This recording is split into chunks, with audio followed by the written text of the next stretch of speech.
at papurihan magpakailanman.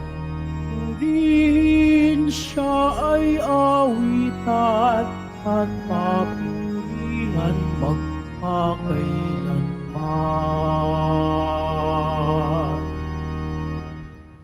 Sa ngalan ng Ama at ng Anak at ng Espiritu Santo, Amen. sumainyo ang Panginoon. At sumaiyo rin. Mga kapatid, aminin natin ang ating mga kasalanan upang tayo'y maging marapat gumanap sa banal na pagdiriwang.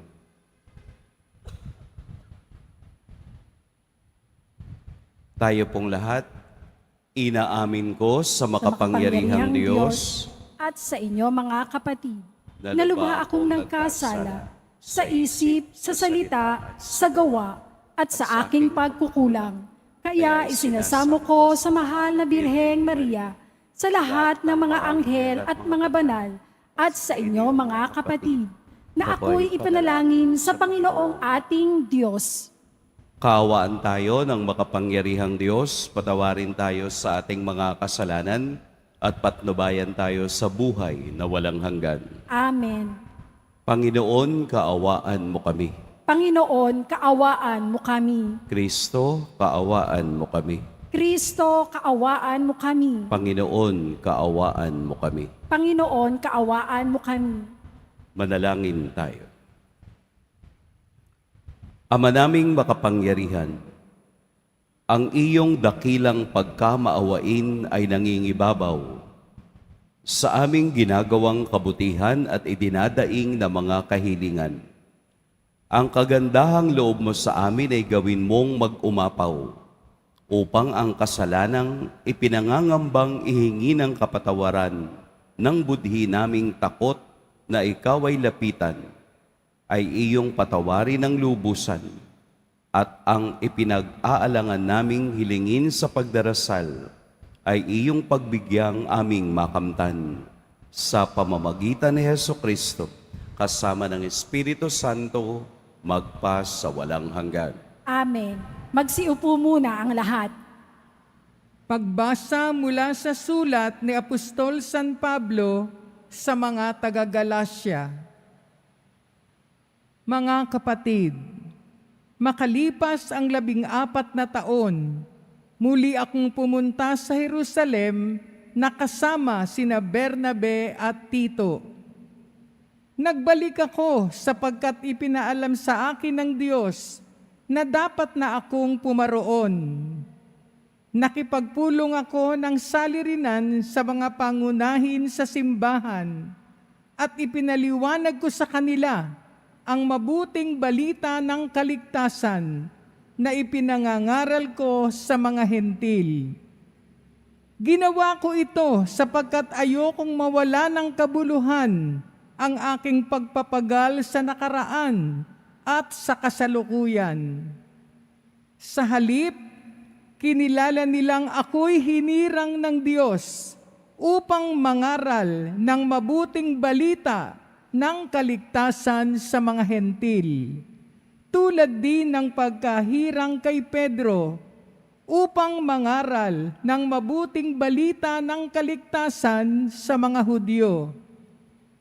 Ang Diyos na humirang kay Pedro bilang apostol sa mga Hudyo, ang siya ring humirang sa akin bilang apostol sa mga hentil. Nabatid ni na Santiago, Pedro at Juan, mga kilalang haligi ng simbahan, na ang Diyos ang siyang nagbigay sa akin ng tanging kaloob na ito. Kaya't kami ni Bernabe tinanggap nila bilang mga kamanggagawa. Pinagkasunduan namin na kami sa mga hentil at sa mga Hudyo naman sila. Ang hiling lamang nila ay huwag naming pababayaan ang mga dukha na talaga namang pinagsisipkapang kong gawin. Nang si Pedro'y nasa Antioquia, hayagang kong sinabi sa kanyang mali ang kanyang ginagawa. Sapagkat noong hindi pa dumarating ang ilang lalaking pinaparoon ni Santiago, Siya'y sumasalo sa mga hentil. Subalit nang dumating ang mga iyon, siya'y lumayo at hindi na nakisalo sa kanila dahil sa takot sa pangkat ng mga Hudyo. At gumaya rin sa kanya ang ibang mga kapatid doon na mga Hudyo, pati na si Bernabe natangay sa kanilang pagkukunwari. Nang makita kong hindi sila namumuhay ayon sa tunay na diwa ng mabuting balita, sinabi ko kay Pedro sa harapan nilang lahat, kung ikaw na isang Hudyo ay namumuhay na parang hentil at di bilang isang Hudyo, paano mo mapipilit ang mga hentil na mamuhay na gaya ng mga Hudyo? Ang salita ng Diyos. Salamat sa Diyos. Humayot dalhin sa tanan, mabuting balitang aral. Humayot dalhin sa tanan, mabuting balitang aral. Purihin ang puon, dapat na purihin ng lahat ng bansa. Siya ay purihin ng lahat ng tao sa balat ng lupa. Humayot dalhin sa tanan, mabuting balitang aral. Pagkat ang pag-ibig na ukol sa ati, dakila at wagas, at ang katapatan niya'y walang wakas. Humayot dalhin sa tanan, mabuting balitang aral. Magsitayo na po ang lahat.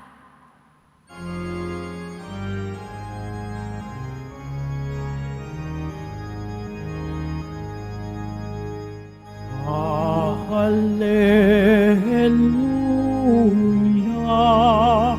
Hallelujah, Hallelujah,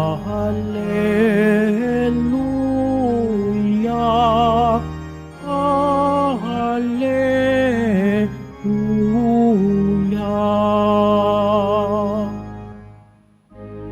Espiritu ng Diyos Anak ay siyang ating tinatanggap. Ng Diyos Ama ay matawag. Hallelujah, Hallelujah,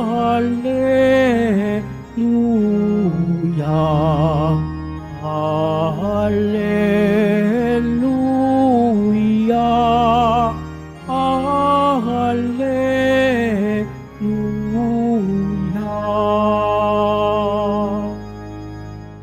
Sumainyo ang Panginoon. At sumaiyo rin. Ang mabuting balita ng Panginoon ayon kay San Lucas. Papuri sa iyo, Panginoon.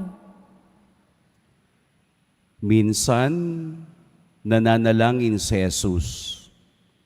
Pagkatapos niya, sinabi ng isa sa kaniyang mga alagad, Panginoon, turuan po ninyo kaming manalangin, katulad ng ginawa ni Juan sa kaniyang mga alagad. Sinabi ni Jesus, kung kayo'y mananalangin, ganito ang sabihin ninyo, Ama, sambahin nawa ang pangalan mo. Magsimula na sana ang iyong paghahari. Bigyan mo kami ng aming makakain sa araw-araw at patawarin mo kami sa aming mga kasalanan, sapagkat pinatatawad namin ang bawat nagkasala sa amin, at huwag mo kaming iharap sa mahigpit na pagsubok. Mga kapatid, ang mabuting balita ng Panginoon. Pinupuri ka namin, Panginoong Heso Kristo. Magsiupo muna ang lahat. Magandang umaga po sa lahat. Naririnig natin palagi yung salitang invention is the mother of necessity. Kaya daw yung mga bagay ay nadidiscover at nade-develop dahil sa pangangailangan. Di po ba, no? Halimbawa, bakit na-discover yung paggawa ng microphone? Para makarating yung mensahe doon hanggang sa kabilang kalye. Tingnan niyo yung mga simbahan noon, wala namang microphone. Doon sa mga lumang simbahan, makakakita kayo nung canopy na nakadikit doon sa gilid ng pader, usually, no? Kasi doon nagsesermon yung pari kasi nung unang panahon, wala namang microphone. Kaya doon sa taas, malakas yung kaniyang boses. Doon po sa mga mahilig mag-mountain climbing, ano ba ang dala-dala ninyo na talagang magagamit ninyo sa taas ng bundok? Hindi ka magdadala ng gasol, mabigat yun. Hindi ka magdadala ng sangkalan o kaldero o ano paman. Pero meron kang isang bagay na kailangang dalhin mo dun sa taas. Ano po yon? Swiss knife. Kasi andun na ang lahat. Pangbukas, kutsilyo, pwedeng gamitin sa pagkumpune. Kung baga, gumagamit ang tao ayon sa panahong itinakda. Dun sa mga artist, sa mga may hilig mag-drawing, lalo na kung yun ang kanilang profession, hindi na sila nagdadala ng mga papel. Di ba? Yung dala-dala na nila ay tablet. Doon na binubura, doon na kinukulayan. Napaka-convenient dahil sa talino ng tao. Yung cellphone ninyo, saan nyo ginagamit? Di ba kapag walang load, saan nyo ginagamit? Alarm clock, radyo, music, andyan na lahat, calendar. Kaya nga nung time na na-introduce yung mga cellphone na modern, nagmura yung mga alarm clock, nag-buy one, take two. Nagmura din yung mga camera. Kasi hindi na siya magagamit dahil nandun na compact sa isang cellphone. Kaya nga yung cellphone nagiging walang gamit kapag walang load. Itapon nyo na. Hindi po, joke lang. Pwedeng gamitin sa iba't ibang paraan. Bakit ko po ito sinasabi? Dahil ang tao ay nagkaroon na ng kaisipan na kung ano yung madali niyang gawin, yun ang kaniyang dinadala. Compact. Yung bang all-in-one. Kaya nga nauso yung di ba? 3-in-1. Nauso yung ready-to-eat na mga pagkain. Yung pansit canton, yung instant noodles. Ayan. Sa atin pong pananampalataya, sa ating paglalakbay, sa ating buhay Kristiyano, mayroon din isang compact na dapat tayong daladala. Ano ito? Ito ang panalangin itinuro ni Jesus sa ating lahat. Kahit anong gawin natin, kahit saan tayo pumunta, ano man ang ating sitwasyon, ito yung compact na prayer o dasal na pwede nating sambitin. Dahil ito ay hindi natin daladala sa kamay, kung hindi ito ay nakatago sa puso natin. Bakit compact? Dahil ang panalangin Ama namin ay binubuo ng 7 petition o panalangin para sa Diyos. Nakita ng mga alagad ni Jesus ang pamamaraan ng pananalangin ni Jesus at pakikipag-ugnay sa Ama. Kaya parang na-curious sila, ano kaya yung panalangin niya? Siya ay lumalayo sa atin, pumupunta sa isang tahimik na lugar at nananalangin. Ano kaya yung panalangin niya? Kaya dahil gusto ng mga alagad na maunawaan at matutunan ang mga gawa at kilos ni Jesus, gusto nila pati ang salita ni Jesus ay kanilang makuha. Kaya every time na dinadasal natin ang Ama namin, ito ay ang dasal ni Jesus patungo sa Ama. Inuulit natin sa ating bibig ang dasal ni Jesus. Ang dasal na may 7 petisyon. Sambahin ang ngalan mo. Bigyan mo kami ng kakanin sa araw-araw. Holy Eucharist. Banal na misa. Ang pagkaing ito ang magbibigay lakas sa ating buhay espiritual. Patawarin mo kami sa aming kasalanan, katulad din kung paano kami magpatawad. It is a compact prayer na kahit saan natin dalhin, pwede nating sambitin. Isang araw,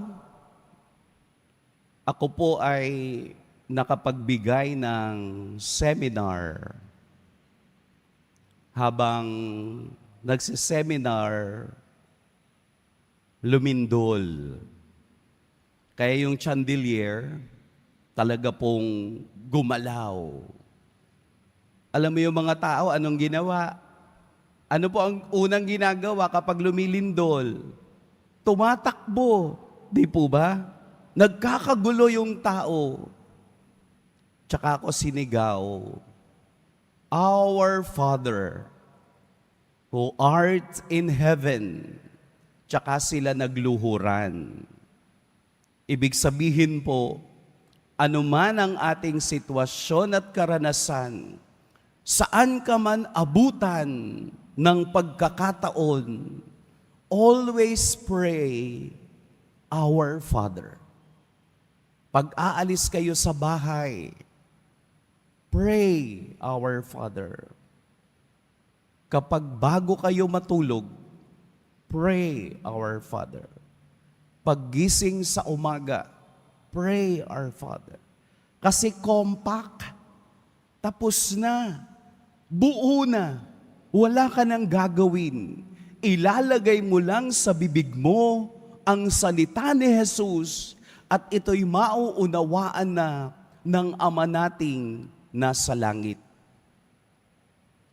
Huwag na yung kahilingan ninyo. Alam na yun ni Lord.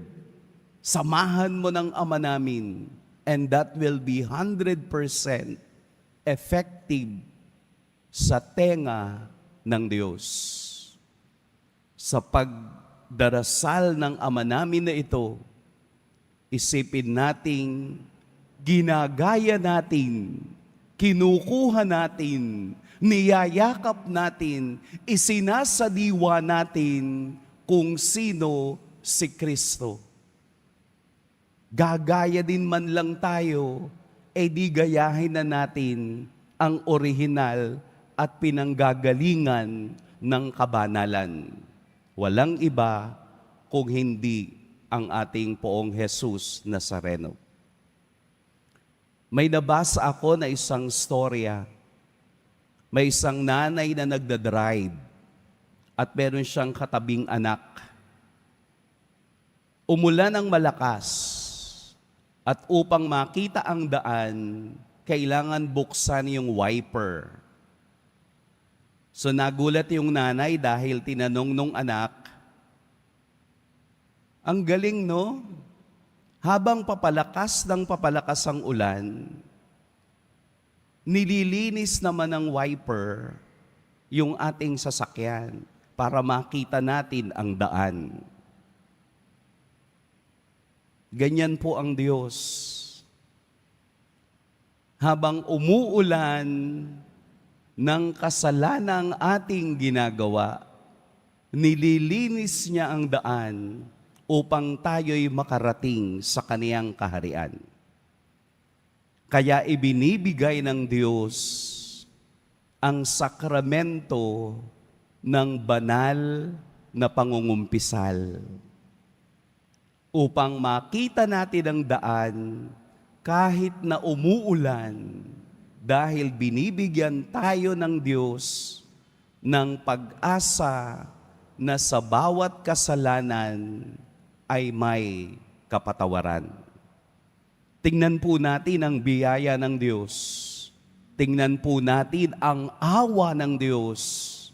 Tingnan natin at yakapin ang pag-ibig ng Diyos sa kaniyang banal na salita.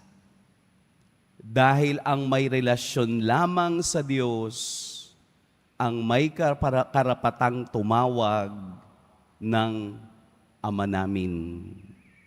Ang nakaranas ng pagmamahal ng Ama, katulad ni Jesus na ibinibigay sa atin, ay siya lamang magiging daan upang tayo'y makayakap muli sa pag-ibig ng Ama. Pagpalain tayo ng poong may kapal. Magsitayo na po ang lahat.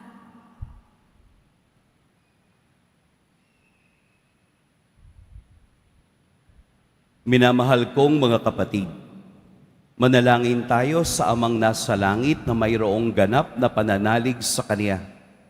Ama, bigyan mo kami ng makakain sa araw-araw. Ama, bigyan mo kami ng makakain sa araw-araw. Ang simbahan sa buong daigdig naway magpahayag ng manalim na pananalig sa pagdating ng kaharian ng pag-ibig, katarungan at kapayapaan ng Ama. Manalangin tayo. Ama, bigyan mo kami ng makakain sa araw-araw. Sa gitna ng mga pagsubok sa buhay, naway patuloy tayong nagdarasal at hindi nagpapadaig sa anumang tukso. Manalangin tayo. Ama, bigyan mo kami ng makakain sa araw-araw. Tayo naway magkaroon ng sapat na makakain sa araw-araw na pangangailangan at magkaroon ng dakilang puso upang patawarin ang ating mga kaaway. Manalangin tayo. Ama, bigyan mo kami ng makakain sa araw-araw. Ang mga may sakit at ang mga nakararanas ng paghihirap sa buhay, naway matulungan ng kanilang kapwa sa pagpapasan ng kanilang krus. Manalangin tayo. Ama, bigyan mo kami ng makakain sa araw-araw. Ang mga yumao, naway makita ang Panginoon ng harapan sa kanyang walang hanggang tahanan sa paraiso. Manalangin tayo. Ama, bigyan mo kami ng makakain sa araw-araw. Ama naming nasa langit, pinasasalamatan ka namin sa iyong pakikinig sa aming mga panalangin. Tulungan ninyo kaming manalig palagi sa iyong pagmamahal at tanggapin ang iyong kalooban sa aming buhay. Hinihiling namin ito sa pamamagitan ni Kristong aming Panginoon. Amen. Magsiupo muna ang lahat.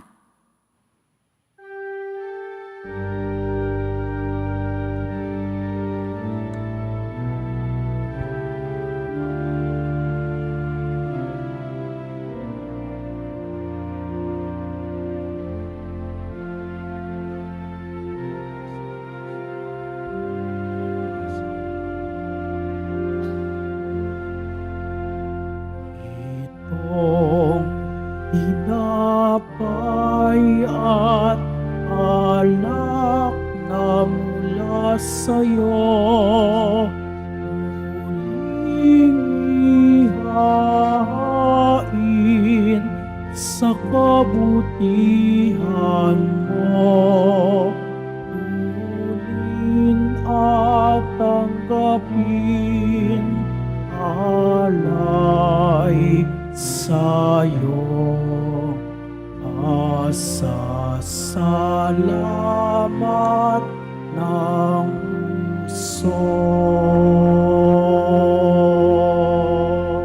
Magsitayo na po ang lahat. Madalangin kayo mga kapatid upang ang paghahain natin ay kalugdan ng Diyos Amang makapangyarihan. Tanggapin nawa ng Panginoon itong paghahain sa iyong mga kamay, sa kapurihan niya at karangalan, sa ating kapakinabangan at sa buong sambayanan niyang banal. Ama naming lumikha, tanggapin mo ang paghahain ng mga alay na iyong inihabilin at sa pagdiriwan ang dapat naming ganapin. Ang kabanalan ng iyong pagliligtas naway sumaamin sa pamamagitan ni Hesukristo kasama ng Espiritu Santo magpa sa walang hanggan. Amen. Sumainyo ang Panginoon. At sumaiyo rin. Itaas sa Diyos ang inyong puso at diwa. Itinaas na namin sa Panginoon. Pasalamatan natin ang Panginoong ating Diyos. Marapat na siya ay pasalamatan. Ama naming makapangyarihan, tunay ngang marapat na ikaw ay aming pasalamatan. Sa iyong paglingap at kagandahang loob, ang tao'y nilikha mo at pinangasiwa sa sansinukob. Sa hangad mong siya'y iwastong lubos, siya'y pinagdusa mo sa kaniyang pagtalikod. Sa iyong paggiliw, iyong ipinahintulot na makabalik siya sa pamamagitan ni Kristo Jesus. Kaya kaisa na mga anghel na nagsisiawit ng papuri sa iyo, nang walang humpay sa kalangitan, kami nagbubunyi sa iyong kadakilaan. Santo, Santo, Santo, Panginoong Diyos ng mga hukbo, napupuno ang langit at lupa ng kadakilaan mo, o sana sa kaitaasan. Pinagpala ang naparirito sa ngalan ng Panginoon, o sana sa kaitaasan. Magsiluhod po ang lahat. Ama naming banal, ikaw ang bukal ng tanang kabanalan. Kaya't sa pamamagitan ng iyong Espiritu, gawin mong banal ang kaloob na ito upang para sa amay maging katawan at dugo ng aming Panginoong Hesukristo. Bago niya pinagtiis ang kusang loob na maging handog, hinawakan niya ang tinapay, pinasalamatan kaniya, pinaghati-hati niya iyon, iniabot sa kaniyang mga alagad at sinabi, tanggapin ninyong lahat ito at kanin, ito ang aking katawan na ihahandog para sa inyo.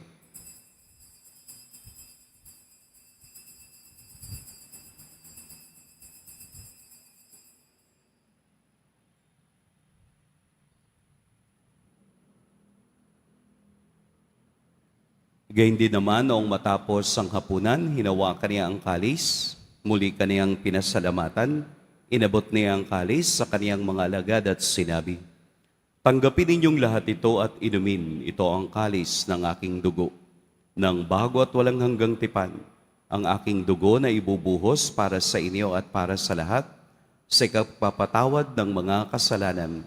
Gawin ninyo ito sa pag-alala sa akin.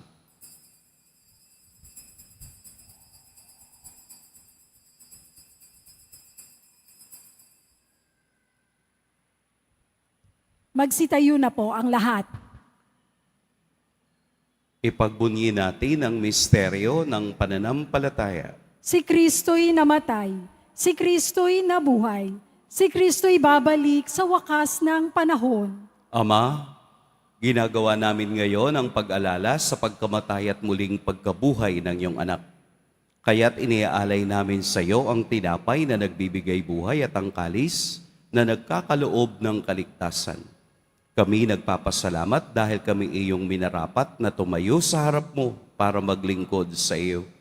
Isinasamo namin kaming magsasalo-salo sa katawan at dugo ni Kristo ay mabuklod sa pagkakaisa sa pamamagitan ng Espiritu Santo. Ama, lingapin mo ang iyong simbahang laganap sa buong daigdig. Puspusin mo kami sa pag-ibig, kaisa ni Francisco na aming Papa, at ni Jose na aming obispo at ng tanang kaparian. Alalahanin mo rin ang mga kapatid naming nahimlay nang may pag-asang sila'y muling mabubuhay, gayon din ang lahat ng mga pumanaw. Kaawaan mo sila at patuloyin sa iyong kaliwanagan. Kaawaan mo at pagindapating kaming lahat na makasalo sa iyong buhay na walang wakas. Kaisa ng mahal na Birheng Maria na ina ng Diyos, ng kabiyak ng puso niyang si San Jose, kaisa ng mga apostol ni San Juan Bautista, at ng lahat ng mga banal na namuhay dito sa daigdig ng kalugod-lugod sa iyo, maipagdiwang nawa namin ang pagpupuri sa ikararangal mo sa pamamagitan ng iyong anak na aming Panginoong Heso Kristo. Sa pamamagitan ni Kristo, kasama niya at sa Kanya, ang lahat ng parangal at papuri sa iyo, Diyos, Amang makapangyarihan, kasama ng Espiritu Santo, magpa sa walang hanggan. Amen. Sa tagubilin ng nakagagaling na utos at sa turo ni Jesus na Panginoon natin at Diyos, awitin natin ng lakas loob.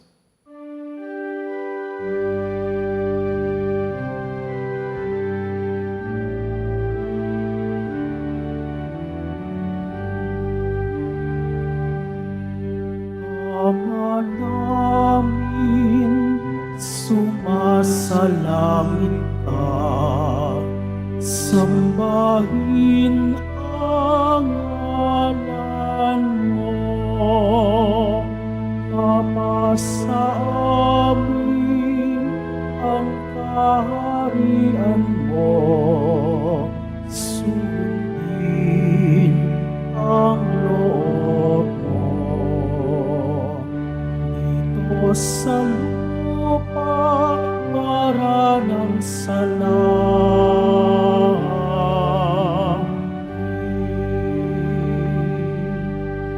bigyan mo kami ngayon ng aming kakanin sa araw-araw at patawarin mo kami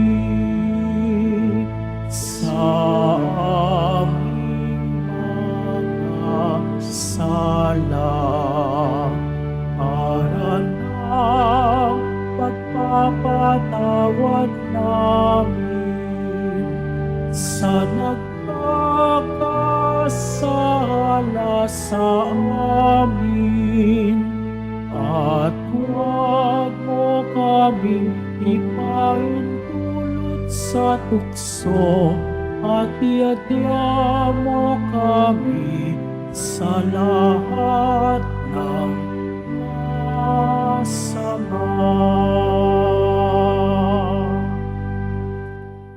Hinihiling namin kami iadya sa lahat ng masama, pagkalooban ng kapayapaan araw-araw, iligtas sa kasalanan at ilayo sa lahat ng kapahamakan, samantalang aming pinananabikan ang dakilang araw ng pagpapahayag ng tagapagligtas naming si Heso Kristo. Sapagkat iyo ang kaharian at ang kapangyarihan at ang kapurihan, magpakailanman. Amen. Panginoong Jesucristo, sinabi mo sa iyong mga apostol, kapayapaan ang iniiwan ko sa inyo, ang aking kapayapaan ang ibinibigay ko sa inyo. Tunghayan mo ang aming pananampalataya at huwag ang aming pagkakasala. Pagkalooban mo kami ng kapayapaan at pagkakaisa ayon sa iyong kalooban, kasama ng Espiritu Santo, magpa sa walang hanggan. Amen. Ang kapayapaan ng Panginoon naway laging sumainyong lahat. At sumaiyo rin. Pagbigayan kayo ng kapayapaan sa isa't isa.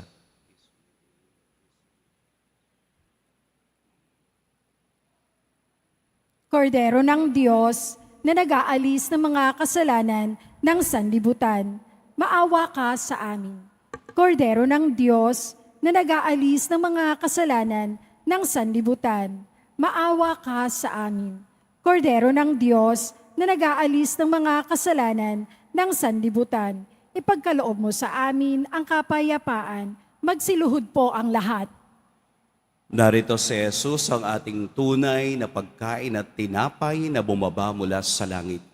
Ito ang kordero ng Diyos. Ito ang nag-aalis sa mga kasalanan ng sanlibutan. Mapapalad ang inaanyayahan sa kaniyang piging. Panginoon, hindi ako karapat-dapat na magpatuloy sa iyo, ngunit sa isang salita mo lamang ay gagaling na ako.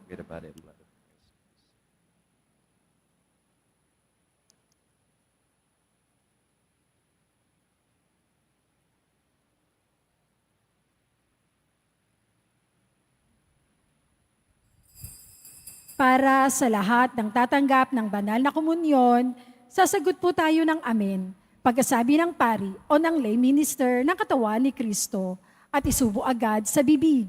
Bago umalis sa harapan ng pari o lay minister, sumunod po tayo.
Sitayo na po ang lahat.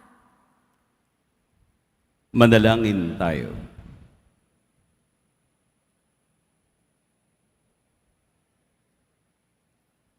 Ama naming mapagmahal, ipagkaloob mong sa pagsasalo namin sa pagkait-inuming banal, kami ay maging katawan ni Kristo na aming pinakinabangan sa pamamagitan niya, kasama ng Espiritu Santo, magpa sa walang hanggan. Amen.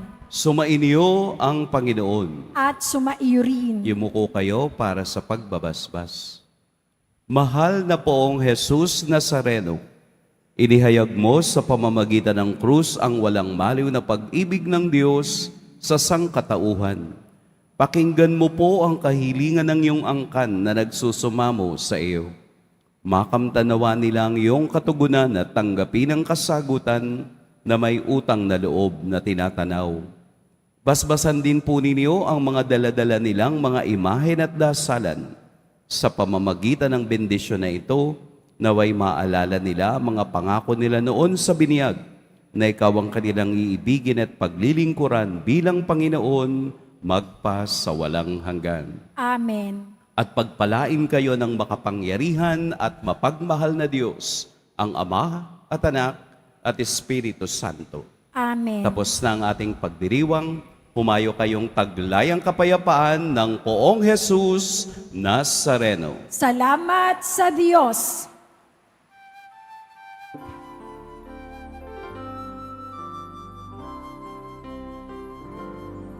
Nuestro Padre Jesus Nazareno, sinasamba ka namin.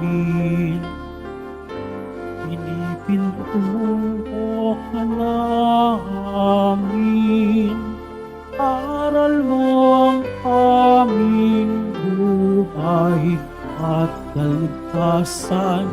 Nuestro Padre Jesus Nazareno, iligtas mo kami sa kasalanan. Ang krus mong pinamatayan ay sagisag ng aming kaligtasan. Nuestro Padre Jesus Nazareno, hinarangal ka namin. Nuestro Padre Jesus Nazareno, niluwalhati ka namin. Nuestro Padre Jesus Nazareno, hinarangal ka namin. Nuestro Padre Jesus Nazareno, niluwalhati ka namin.